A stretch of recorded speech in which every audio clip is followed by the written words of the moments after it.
Okay. And can we reference the tweet you just posted a couple days ago? I want to stay on this. She Sure. was commenting on Evie. Sure. You were going to say something about Evie, what she said 10. So she's claiming 10 years ago or 13 years ago, you guys had the consensual sex the first time. She comes back for the second time around. According to the story, she says she was being, your hand was on her throat, strangled me. She was passed out for a minute. And then she came back and she said, I did not approve of the second time having sex after she was passed out. So these stories they're making, and then she says, the guy asked a question saying, how come you didn't do any police report back then? She says, well, because it's not fully rape and it's not that, because it was consensual and I kind of wanted to be there and I didn't tell anybody about it 6 years later. There's way too many things that doesn't give it credibility for somebody to say, I didn't do anything about it then, but 6 years later I told my friends, 3 or 6 years later. Yeah. And this is the thing that's scary. If you say to any red-blooded male, 13 years ago you had sex with a woman consensually and she's now unhappy about how that sex happened, you can get, any man on earth can get screwed with that. If this person exists at all. And like you said, she refused to go to the police if she exists. And she's saying it was consensual. I think last night they aired it on Newsnight and they said, why are you coming forward now? And I think this actor, the person literally said, because now he's rich and famous. They literally said those words. That's what they said. Oh, because now he's rich and famous, I think it's unfair.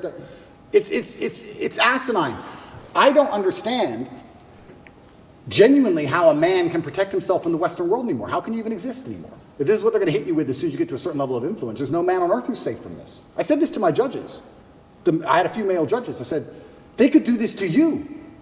They could do this to anyone. They can do it to you or me or any man watching this. Any man watching this. They can put in the BBC, 9 years ago you did something. They won't tell you her name. They won't give you any chance to defend yourself because you have no idea what they're fucking talking about. And they will print it on repeat until you lose your job and lose your bank and lose your social media. And then you're going to sit there bankrupt and depressed. And then they're just going to move on from you. And if you don't die, if you're like me, a cockroach who refuses to die, if you sit around and refuse to go away, they're going to make up a new one. It's crazy. And it's genuinely scary, and you're not safe from it anywhere anymore. I will say right now on this podcast, I encourage absolutely anybody who believes I've harmed them, male or female, to go to the police with evidence, and we'll go to court. Let's do it. I don't harm people. If I was harming people, I wouldn't be out here as open as I was. The biggest criminals and the biggest gangsters and the most heinous people on earth don't have social media. You know this. If I see a guy with an Instagram pretending he's a gangster, he's not a gangster. The real gangster hasn't got Instagram. But that's the reality of it. You think I'm going to become the most Googled man in the world if I've been running around hurting people? It's absolutely insane. And I think there has been a shift in the consciousness. I think, especially because of COVID and a few other things, people are starting to understand that all these people do is lie. I think people are starting to understand that. And the harder they try and hurt me with these lies, the less people believe it, which is scary for me. Like I said earlier, it's scary. They keep coming up with more garbage. The bullets keep bouncing off. So now they're sitting around going, we can't convince the world this person is a bad person. How do we get rid of him? That's the scary part.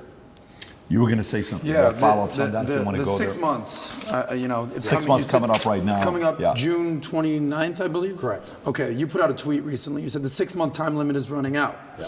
right? There's zero evidence against me unless they invent something against me, right? Yeah. And then you ask a poll. You said if they charge me with an empty bullet and it still takes a year to beat it and it allows them to save face, they're hoping that the world will basically forget about all this. Yeah. What do you think they will do? And you gave people 3 options. Option 1, let me go.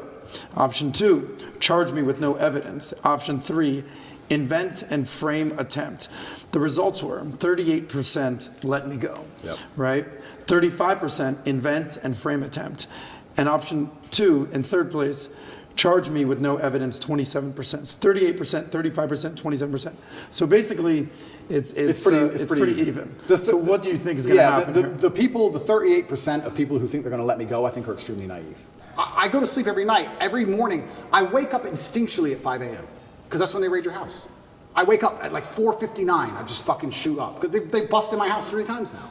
It's not nice to have a bunch of men with guns bust in your house. It's not a nice experience.